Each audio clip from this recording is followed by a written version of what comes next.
Now, before we begin, I'd love to know where you're watching from.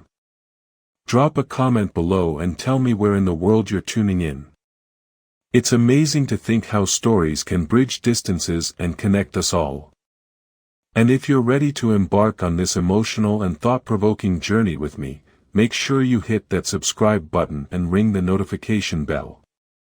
We've got more stories to tell, more lives to explore, and I wouldn't want you to miss a single one. So, sit back, relax, and prepare to be moved.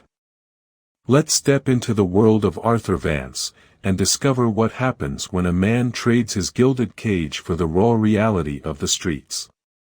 Let the story begin. Arthur Vance was a name whispered in the halls of Wall Street, a titan of industry, a man who could turn a failing company into a goldmine with a single phone call. He lived in a penthouse overlooking Central Park, a place where the city lights twinkled like distant, indifferent stars. His life was a symphony of luxury, tailored suits, gourmet meals, private jets, and a collection of vintage cars that would make any enthusiast weep with envy.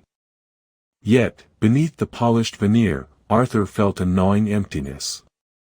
It wasn't a new feeling, it had been growing for years, like a stubborn weed in a meticulously manicured garden. He'd achieved everything society deemed successful, but the satisfaction was fleeting, like the fizz in a cheap soda. He looked at his reflection in the polished elevator doors, a man in his late 50s, his face etched with the lines of relentless ambition, and saw not a conqueror, but a prisoner in a gilded cage. One evening, Arthur found himself at a charity gala, a sea of glittering gowns and forced smiles. He watched as the wealthy patrons, himself included, wrote hefty checks, their faces beaming with self-satisfaction. He knew those checks would make a difference, but he also knew it was a drop in the ocean, a fleeting gesture in the face of overwhelming need. He overheard a conversation between two women, their voices laced with pity. "Did you see that documentary about the homeless in Skid Row?" one woman whispered, her voice laced with a shudder. "It's just horrific." "I know," the other replied, taking a sip of champagne. "It's so sad. But what can you do? They make their own choices, don't they?" Arthur felt a surge of anger, not at the women, but at himself. How could he, a man who had the power to change lives, sit idly by, sipping champagne and pretending to care? He'd never truly understood the struggles of those less fortunate. He'd seen them from a distance, through the tinted windows of his limousine, but he'd never looked them in the eye, never heard their stories. That night, Arthur couldn't sleep. The words of the women echoed in his mind, "They make their own choices, don't they?" He knew it wasn't that simple. He knew that life wasn't a level playing field, that circumstances, luck, and systemic injustices could trap people in a cycle of poverty and despair. He made a decision, a radical, impulsive decision.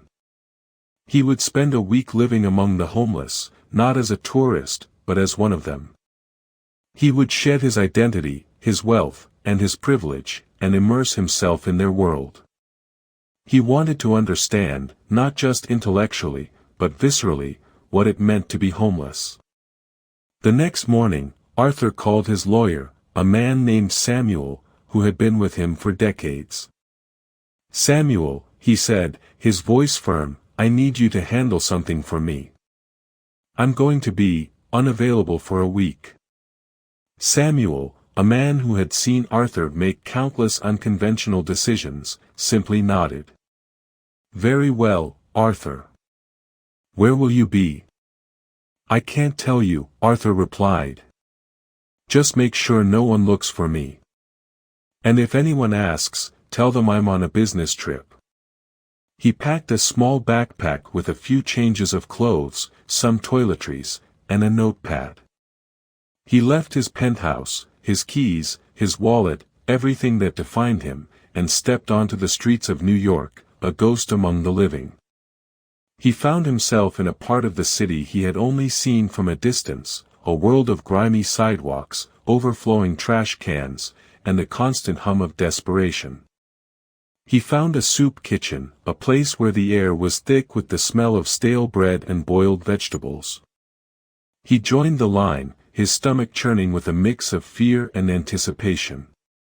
The people around him were a motley crew, old men with weathered faces, young women with haunted eyes, veterans with haunted stares, and children with a wisdom beyond their years.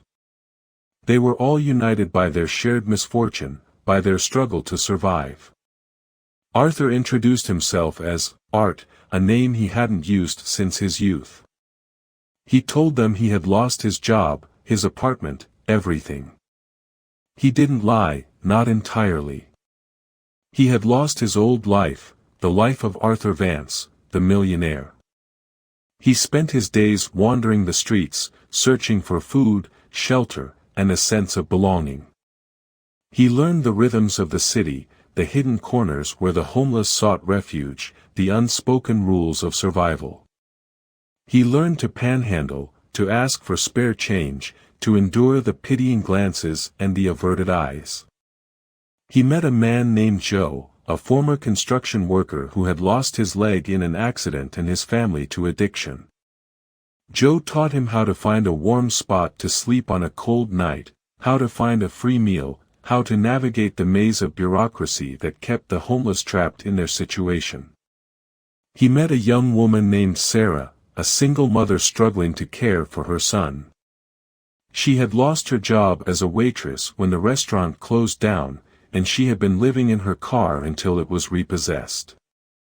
Sarah taught him about the resilience of the human spirit, about the love that could survive even in the harshest conditions.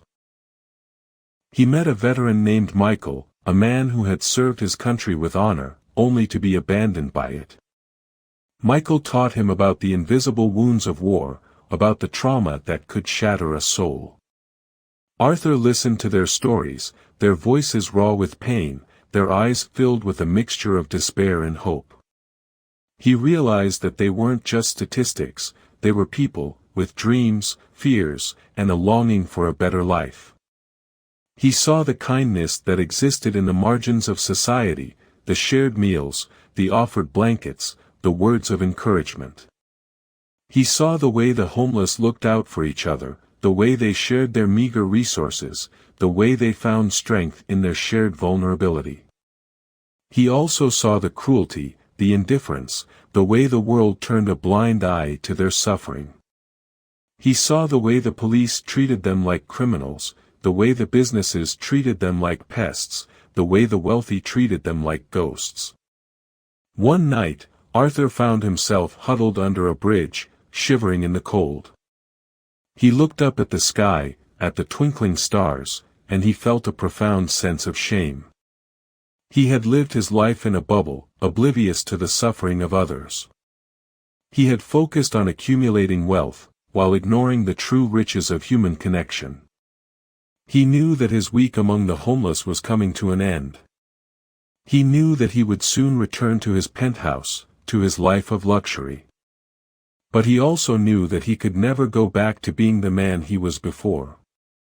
He had seen too much, felt too much, learned too much. He had become a different man, a man with a purpose, a man who understood that true wealth wasn't found in a bank account, but in the lives he could touch, the difference he could make. He had learned that the homeless weren't just people who needed help, they were people who had something to teach, something to offer, something to share. They were people who had survived, who had endured, who had found strength in their vulnerability.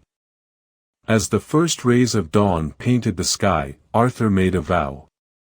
He would use his wealth, his influence, his power, to help them. He would dedicate his life to fighting for the homeless, to giving them a voice, to giving them a chance. He would turn his gilded cage into a beacon of hope.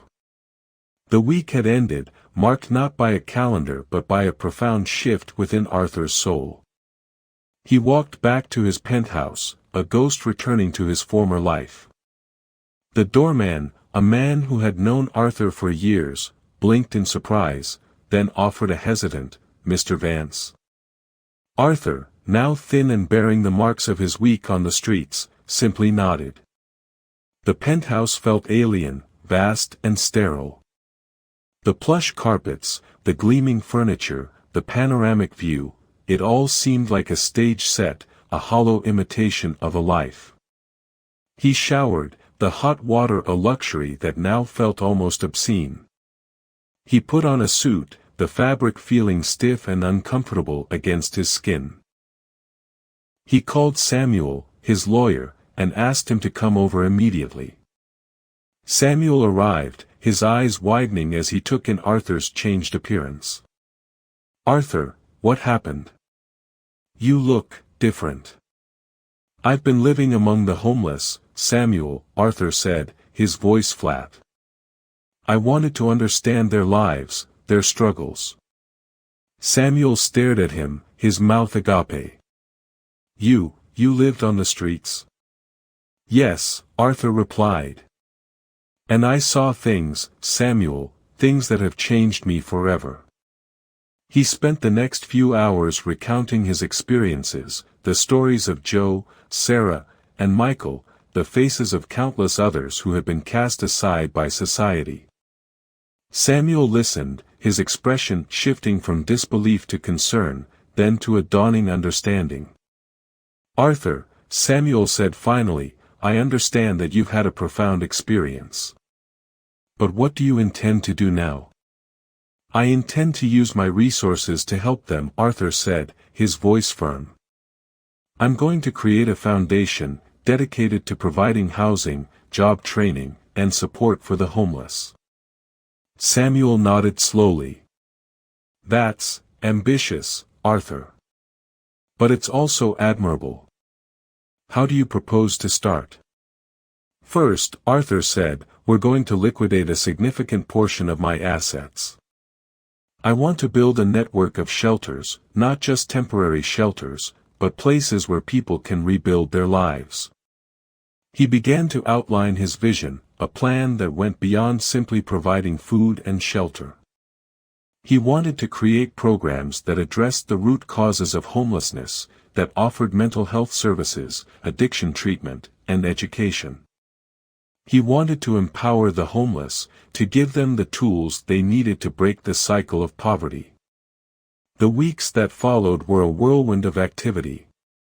Arthur threw himself into his new mission, working tirelessly to establish his foundation.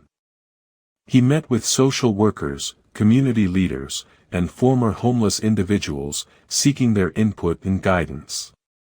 He learned about the complexities of the system, the bureaucratic hurdles, the systemic injustices that kept people trapped in poverty. He faced resistance, of course. Some saw him as a naive idealist, others as a meddling millionaire. But Arthur was undeterred. He had seen the human cost of indifference, and he was determined to make a difference. He started small, buying a dilapidated building in a neglected neighborhood and transforming it into a shelter. He hired Joe as a maintenance supervisor, recognizing his skills and his understanding of the needs of the residents. He helped Sarah find a job at a local daycare, and he provided her with childcare so she could work. He supported Michael in his efforts to start a support group for veterans struggling with PTSD. He didn't just write checks, he rolled up his sleeves and got involved. He spent time at the shelter, listening to the residents, offering encouragement, and helping them navigate the system. He became a mentor, a friend, a beacon of hope.